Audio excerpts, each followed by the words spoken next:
بسم اللہ الرحمن الرحیم۔ تمام تعریفیں اللہ کے لیے ہیں، وہی نیک لوگوں کا ولی ہے۔ میں گواہی دیتا ہوں کہ اللہ کے سوا کوئی معبود برحق نہیں، وہ یکتا ہے، اس کا کوئی شریک نہیں۔ اور میں یہ بھی گواہی دیتا ہوں کہ ہمارے پیارے نبی محمد صلی اللہ علیہ وآلہ وسلم اس کے بندے اور آخری رسول ہیں۔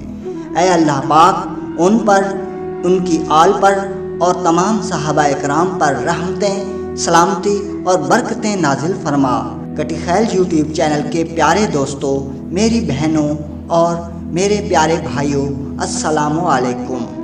حضرت سیدنا میسرہ رحمۃ اللہ علیہ فرماتے ہیں، بنی اسرائیل میں ایک بہت عبادت گزار لکڑہارا تھا۔ اس کی بیوی بنی اسرائیل کی عورتوں میں سب سے زیادہ حسین و جمیل تھی۔ دونوں میاں بیوی ہنسی خوشی زندگی گزار رہے تھے۔ جب اس ملک کے بادشاہ کو لکڑہارے کی بیوی کے حسن و جمال کی خبر ملی تو اس کے دل میں شیطانی خیال آیا اور اس نے تہیہ کر لیا کہ میں کسی طرح اس عورت کو ضرور حاصل کروں گا۔ چنانچہ اس ظالم و شہود پرست بادشاہ نے ایک بڑھیا کو اس لکڑہارے کی بیوی کے پاس بھیجا تاکہ وہ اسے ورغلائے اور لالچ دے کر اس بات پر آمادہ کرے کہ وہ لکڑہارے کو چھوڑ کر شاہی محل میں ملکہ بن کر زندگی گزارے۔ چنانچہ وہ مکار بڑھیا لکڑہارے کی بیوی کے پاس گئی اور اس سے کہا، تو کتنی عجیب عورت ہے کہ اتنے حسن و جمال کے باوجود ایسے شخص کے ساتھ زندگی گزار رہی ہے جو نہایت ہی مفلس اور غریب ہے، جو تجھے آسائش و آرام فراہم نہیں کر سکتا۔ اگر تو چاہے تو بادشاہ کی ملکہ بن سکتی ہے۔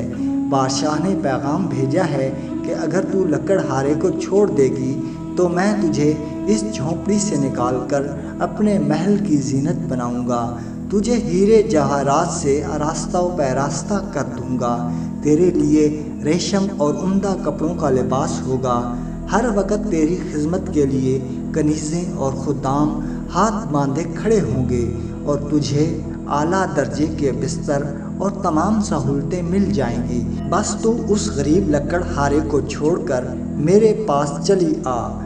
جب اس عورت نے یہ باتیں سنی تو لالچ میں آ گئی اور اس کی نظروں میں بلند و بالا محلات اور اس کی آسائشیں گھومنے لگیں۔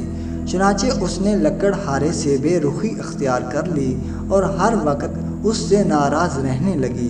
جب اس نیک شخص نے محسوس کیا کہ یہ مجھ سے بے رخی اختیار کر رہی ہے تو اس نے پوچھا، اے اللہ عز و جل کی بندی، تو نے یہ رویہ کیوں اختیار کر لیا ہے؟ یہ سن کر اس لالچی عورت نے مزید سخت رویہ اختیار کر لیا۔ بالآخر لکڑہارے نے مجبوراً اس حسین و جمیل بے وفا لالچی عورت کو طلاق دے دی۔ وہ خوشی خوشی بادشاہ کے پاس پہنچی۔ بادشاہ اسے دیکھ کر پھولا نہ سمایا۔ اس نے فوراً اس سے شادی کر لی۔ بڑی دھوم دھام سے جشن منایا گیا۔ پھر جب بادشاہ اپنی نئی دلہن کے پاس حجرہ عروسی میں پہنچا اور پردہ ہٹایا تو یکدم بادشاہ بھی اندھا ہو گیا اور وہ عورت بھی اندھی ہو گئی۔ نہ تو وہ عورت اس بادشاہ کو دیکھ سکی اور نہ ہی بادشاہ اس لالچی و بے وفا عورت کے حسن و جمال کا جلوہ دیکھ سکا۔ پھر بادشاہ نے اپنی دلہن کی طرف ہاتھ بڑھایا تاکہ اسے چھو سکے، لیکن اس کا ہاتھ خشک ہو گیا۔ پھر اس عورت نے بادشاہ کو چھونا چاہا تو اس کے ہاتھ بھی خشک ہو گئے۔ جب انہوں نے ایک دوسرے سے بات کرنا چاہی تو دونوں ہی بہرے اور گونگے ہو گئے اور ان کی شہود بالکل ختم ہو گئی۔ اب وہ دونوں بہت پریشان ہوئے۔ صبح جب خدام حاضر خدمت ہوئے تو دیکھا کہ بادشاہ اور اس کی نئی ملکہ دونوں ہی گونگے، بہرے اور اندھے ہو چکے ہیں اور ان کے ہاتھ بھی بالکل بیکار ہو چکے ہیں۔ جب یہ خبر اس دور کے نبی علیہ السلام کو پہنچی تو انہوں نے اللہ عز و جل کی بارگاہ میں ان دونوں کے بارے میں عرض کی تو بارگاہ خداوندی عز و جل سے ارشاد ہوا، میں ہرگز ان دونوں کو معاف نہیں کروں گا۔ کیا انہوں نے یہ گمان کر لیا کہ جو حرکت انہوں نے لکڑہارے کے ساتھ کی میں اس سے بے خبر ہوں۔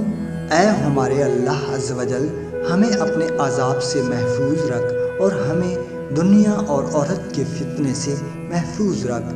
ہماری خطاؤں کو اپنے فضل و کرم سے معاف فرما۔